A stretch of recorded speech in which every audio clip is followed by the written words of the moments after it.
What is going on, everybody? AH's Rules back again with another video. Back again with my Ring of Honor TV review, episode 4. Now, I do want to get this disclaimer out. There are not any matches advertised for next week, and the original ROH TV tapings were for the previous 4 episodes, or the previous 3, and this one that I'm doing now. So, they have not taped any TVs. Obviously, that can change. They can obviously tape ROH before Dynamite, because AEW owns ROH, technically.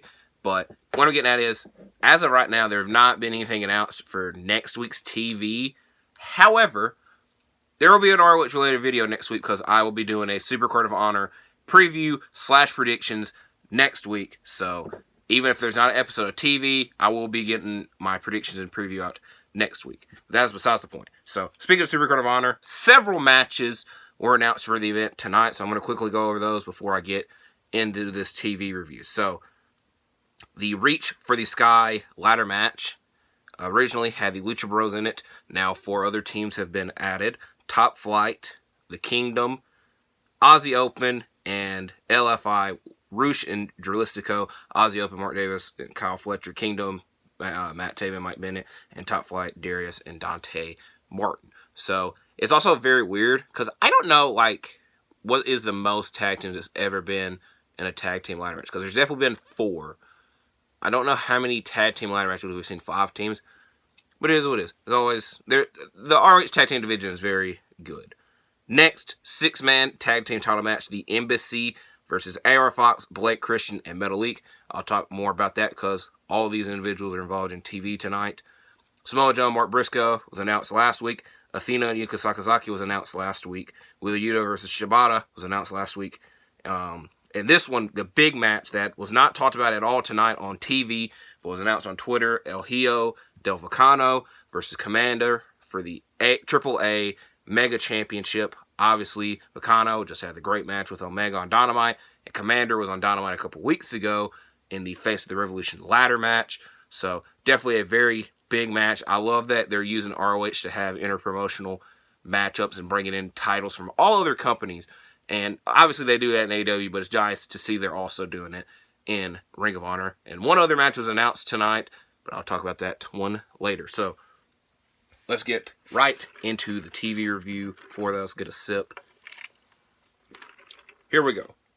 The opening contest was Mark Briscoe versus Tony Nese. Mark starts the match off with a drop kick and chops, and he even hits the Cactus Jack elbow on the outside. Smart Mark Sterling distracts Mark, leading to Nese pushing him into the ring post on the outside, and then Woods attacks him once Nese gets back in the ring and the referee is distracted.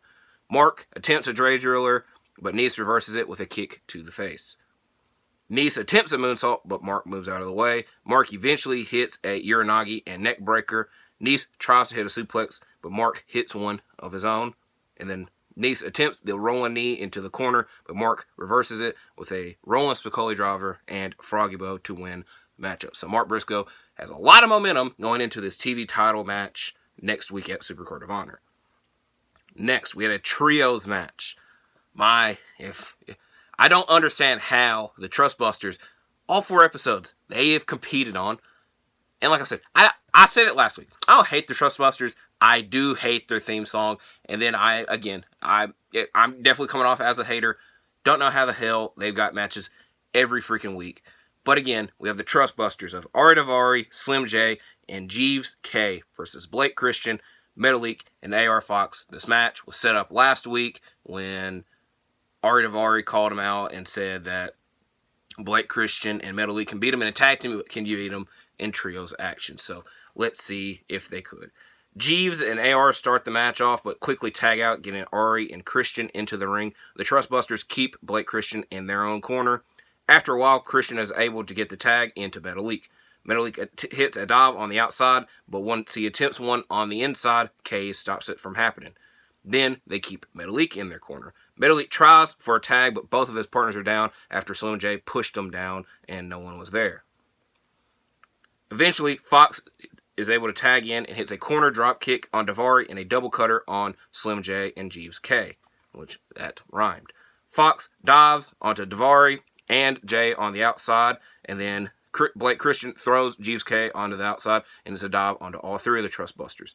Smart Art Sterling gets kicked by AR Fox when he's trying to distract him, leading to Jeeves K eventually hitting an elevated DDT because AR Fox was distracted, but it only is a 2 count. We get a Tower of Doom spot in the corner, and then this leads to an AR Fox cutter and 450 splash for the win of Blake Christian, Metalik Nori, AR Fox. But quickly after the match, the Embassy come out and attack the trio, leading to their dominance prevailing. And again, the trio's tag team title match at Supercard of Honor. Next, we get Lady Frost versus Sky Blue. Now, this is a very weird match. I'm just kind of spoiling a lot, but Lady Frost dominated and got a lot of offense in, and eventually loses. So let's see how all that happened. I just wanted to point that out. It's very weird to me. We got a collar and elbow to start the match up, with both women doing acrobatic feats to get out of it. Both of them hit their own version of a cartwheel to get out of it. That's the acrobatic feats.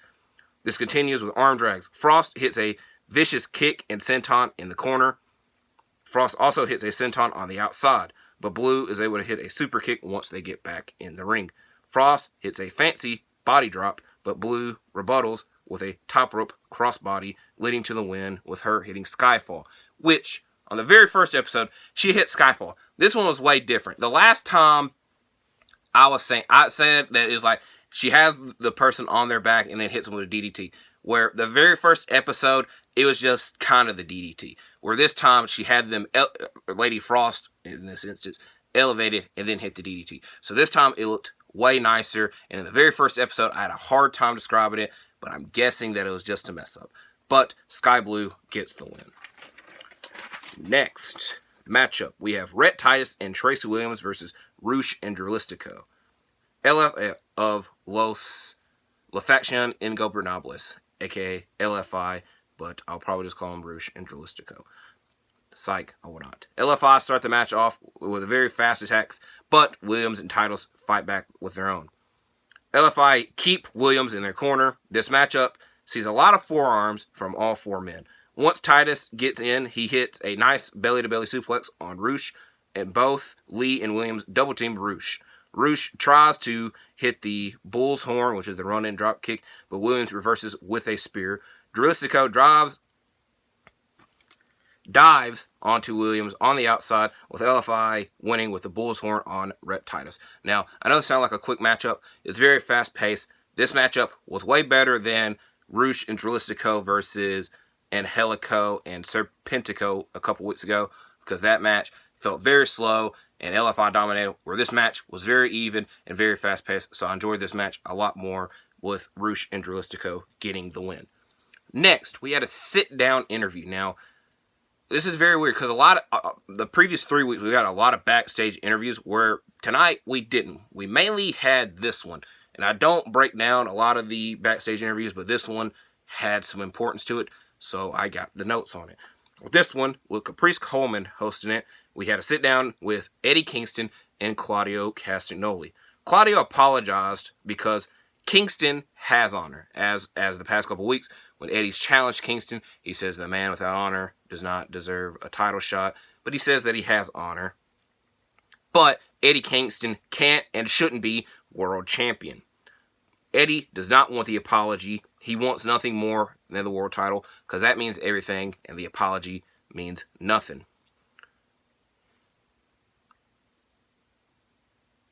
Oh, I don't know why I was struggling with it. Then Claudio talks about how they used to live together, but Eddie always quits on everything that he does. Claudio gives him the title shot, but Eddie will blame everyone once he loses. Claudio calls him the biggest waste of potential, and that he can't handle Claudio and the title shot. So we're getting Eddie Kingston and Claudio Castagnoli. It's very weird for Claudio just to up and give him the title shot, but it is what it is. It's very weird because Kingston and Claudio have a lot of history and beef, but a lot of it has not translated well to AEW and into this instance, RH, because a lot of it is Eddie doesn't like Claudio. I don't know the exact reason why, but Eddie's always referring to Claudio doesn't and didn't do business the right way. Now, the only thing that I don't even really know. The only thing that I've kind of seen a trend in is that Eddie and Claudio is supposed to have a match before Claudio went to WWE, and Claudio never did the match, so Eddie's always been upset with that. But like I said, they have a lot of history together. They used to live together. They've known each other for a long time. Now Claudio's buddy with Moxley in the Blackpool Combat Club, and Eddie and Moxley are very close as well, which Eddie's like always mentioning. Mox isn't going to get involved in this. Mox can't prevent them because they're in Ring of Honor. So this is definitely an interesting matchup. Hopefully we get a very detailed promo package to make their history more well known, and make because like a lot of it's just kind of like up in the air. But it is what it is. It should be a very interesting encounter. Next, we get Matt Taven versus Darius Martin. There's no Dante Martin out there with Darius Martin, which is very weird. It's weird because obviously these are taped. These ROH shows are taped. Where the other night on Dynamite, it was Top Flight versus the Gun Club, and the Kingdom were involved. And obviously they cost them a match, which obviously would lead up to this match. But last week we saw Mike Bennett and Dante Martin. But they're kind of just saying like, yeah, Dante was hurt from last week. Where we just saw on Dynamite, he was there. So it's just kind of weird. It's obviously weird when it's a taped dynamic, but it is what it is. Long story short, there's no Dante Martin out there to help Darius. But Darius is able to hold his own against technically 3 people because Mike and Maria are on the outside. Darius has the advantage early, but loses it once Mike and Maria get involved. Taven hits a underhook backbreaker and soon tries to follow it up with a senton, but Darius moves out of the way. There's a good chance I might call him Dante in this match. It's very, because like I'm pretty sure the commentators very close. They kept mentioning Dante tonight. It did confuse me, but it is Darius. So if I call him Dante, I apologize in advance. Tatum attempts to hit a climax, but Dante... See, that's what I did. I just freaking did it. I literally just freaking did it. That's hilarious. Darius moves... I have wrote down Dante as well. That's why I did it. Darius reverses it into a Spanish fly. Taven attempts a top rope frog splash, but Darius gets up, his knees up. Mike and Maria cause another distraction on the outside, which leads Taven to hit a climax, and Dante comes out to save the day. So, it was a very good matchup. Darius got a lot of offense in, and he looked very well going against, like I said, 3 people. And I was kind of, like, again, I was triggered by Dante not being out there because he's in the graphic to be in his corner, and he's not there. We just saw him on Dynamite. They're trying to sell the attack from last week, even though we just saw him yesterday on Dynamite. So, it's very weird. I will admit, it's very funny, and I'm leaving it in that I called him Dante because I said I was going to do it, and then I immediately freaking did it. It's just, that's hilarious to me. It is what it is. Moving on. Next matchup, Tony Deppen versus Brian Cage. Also, I probably should have mentioned this from the top. This was the shortest episode. Now, by granted, it's like 2 minutes compared to the other ones, but it had the most matches. Where all these other episodes have had 8 matches, this tonight had 10 matches. So, Tony Deppen versus Brian Cage. Deppen is thrown around early but fights back with kicks. Cage hits his second rope suplex very early on, but Cage isn't taking Tony Deppen seriously, and Deppen is able to hit a backbreaker, codebreaker, and suicide dive on the outside. Deppen hits running knees in the corner along with a top rope stomp for a 2 count. Cage hits a lariat, but Deppen is able to hit a roll-up soon after for a 2 count. But Cage soon gets back up, hits another lariat, and a drill claw for the win. Then, the challengers, a.k.a. AR Fox, Metalik, and Blake Christian, come out with pipes, and Fox and Christian had pipes, and Metalik had a chain to fight off the embassy who were trying to attack Tony Deppen. So, again, just further building towards the 6-man tag team title match. Next, we get Silas Young versus Shane Taylor, which was teased and announced last week over who is the better TV title holder of the past. A tie-up starts the match up. Taylor attempts a leg drop on the outside, but Silas moves out of the way. Silas hits a senton and an elbow drop. Several elbow drops. Taylor fights back with many lariats. Silas hits a DDT on Shane, and then Shane hits a Uranagi and splash. All 3 were for the count of 2. Silas hits the rolling plunge, which was very impressive because Shane Taylor's like double the size of him, but is not able to hit the Kenton drop, which is his top rope maneuver, and Shane moves out of the way and wins with a very nice package paw driver. So hopefully we see more out of both competitors, considering they've been in ROH for quite a while. Next, we get Billy Starks versus Miranda Alizé, who was in the last regime of ROH, and this is her return, and the first time we've seen her in a minute. Alizé is sneaky early, but Starks fights back, including a tope suicida on the outside. Alizé can't ever get a real advantage in this match because she's too worried about taunting and not doing actual offense. And this cost her. She, however, is able to lock in Miranda Rights, which is a crossface, which, with her name being Miranda Alizé, Miranda Rights is a cool finishing maneuver name, but eventually Starks gets out of it and hits a Hurricane Rana, where Alizé actually hits the Hurricane Rana, and Starks reverses it with a suplex into a neck breaker. And then Alizé hits a cutter, but Starks wins the match with a tombstone, which is the Starks driver. I don't know if that's the actual name of it, but Starks wins the match with a tombstone pile driver.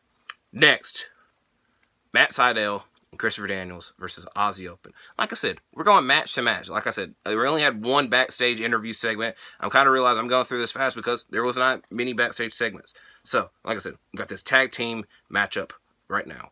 Sydal and Fletcher start the match off, but eventually quickly tag out. Mark Davis is double teamed by Sydal and Daniels in their corner, and Daniels eventually gets double teamed in Aussie Open's corner. And then once they're on the outside, they do the spot where Sydal and Daniels are picked up by both members of Aussie Open, and then they run into each other while holding both of their opponents. Like I said, Daniels is cornered, but eventually gets the tag into Sydal. Sydal hits a top rope Hurricane Rana, top rope Hurricane Rana on Fletcher, and attempts to hit a shooting star press, but Mark stops it from happening. Daniels throws Mark to the outside, leading to Daniels and Sydal hitting a double knee powerbomb combo in the corner, but Mark breaks it up because it obviously would have been 3, but Mark was able to break it up. Fast-paced action continues with all 4 men, but eventually Aussie Open win the match with Coriolis on Christopher Daniels. So it was a fast-paced matchup. A lot happened, but Aussie Open got the win. Now, I do want to point this out. Once I cut this camera on, I blank. And so a lot of things that I remember, I mess up and forget. So 2 weeks ago, I looked up in advance, how do you say Aussie Open's finishing name? And I looked it up, I listened to the announcer say it, and then once this camera got on, I completely forgot. And I'm pretty sure I called it Coriolis, but it's called Coriolis. It is what it is. Aussie Open win the match and are going to be in the Reach for the Sky ladder match. Very intrigued to see what Sydal and Daniels do at Supercard of Honor, even if they have a match. I think they should. They're ROH legends. Now we get the main event. TV title match, or TV title open challenge. Samoa Joe versus Cheeseburger. Now, again, like I said, this was taped, but they teased the whole show. We got a TV title open challenge, and they never showed like the graphic. They just showed Samoa Joe by himself. Even though on Instagram and on Twitter and on their website, they announced it was ROH versus Cheeseburger. And it was very funny because right before the matchup announced, they're like, it's a TV title match. Who is Samoa Joe facing? It had Cheeseburger's silhouette, but it was like darkened out, so you couldn't tell who it was. But it's Cheeseburger. Everybody loves Cheeseburger. So, the main event, Samoa Joe versus Cheeseburger, does not last long because Joe beats the crap out of him and wins with a muscle buster. After each move, he's taunting and asking Mark Briscoe, is he sure that he wants it? This match is mainly just a tease and asking Mark Briscoe, and does he know what he is messing with Samoa Joe? And even after the match happens, Samoa Joe continues to attack Cheeseburger until Mark Briscoe comes out and saves the day. So that was the end of this. It'd be very weird if this was like the go home to Supercard of Honor because there's no Wheeler Yuta, there's no Athena, Claudio and Eddie.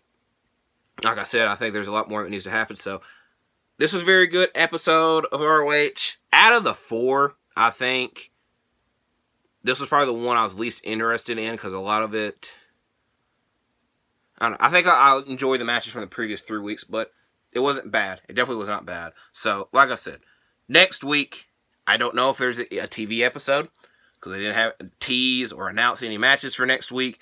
Like I said, the taping was for these 4 episodes that have just been reviewed. Thank you for watching those. But if there's not a TV episode next week, I'm definitely still doing my Supercard of Honor preview and predictions. But if there's a TV episode, I'll review it as well. So, thank you for watching this video. Please like and subscribe, and I'll see you in the next one.